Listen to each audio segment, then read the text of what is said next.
Wachambuzi wa mchongo na mashabiki wa Simba, tunaomba tuheshimiane. Sisi Yanga bado hatujatolewa katika mashindano ya CAF Champions League. Bado tuna nafasi ya kufuzu. Tuheshimiane. Sio mnakaa mnaanza kutupigia mahesabu sisi Yanga. Yanga ameshatoka.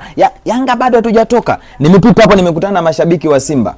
Wanatupigia mahesabu sisi Yanga. Yanga ameshatolewa, Yanga ameshatolewa. Jamani, naomba tuheshimiane. Yaani sisi Yanga katika mashindano ya CAF Champions League tunaweza tukasema haijaisha mpaka iishe. Yaani haijaisha mpaka iishe. Mechi ya mwisho ndo itakwenda kuamua sisi Yanga tuende robo finali au tusiende. Lakini nyinyi mikia nyuma Simba mbovu, hamna uwezo au hamna kauli ya kusema kwamba sisi Yanga tumetolewa. Tunaomba tuheshimiane. Mtuache sisi Yanga tufocus na mechi yetu dhidi ya JS Kabylie itakayopigwa pale Guantanamo Bay Zanzibar. Yule JS Kabylie inatakiwa tumfanyie undava. Hakuna jiwe litabaki juu ya jiwe. Inatakiwa tumfunge JS Kabylie goli 3. Alafu pia inatakiwa Farabati afungwe na Al Ahly. Yanga ndio tutapata nafasi ya kufuzu. Bado haijaisha mpaka iishe. Yanga tutakwenda kufuzu. Na hamtoamini macho yenu, nawaambia nyinyi mikia nyuma wagawa utamu. Nyinyi mna mechi 3, mechi 2 mkononi, mmeshakata tamaa eti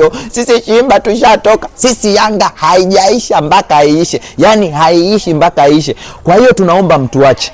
Sisi Yanga sio level zenu. Sisi Yanga sio level zenu. Bado tuna nafasi ya kufuzu. Mikia nyuma wagawa utamu Simbelisi wa Vashanga nye. Toka hapa. Mnampigia mahesabu Yanga. Mikia nyuma wagawa utamu. Wa Vashanga.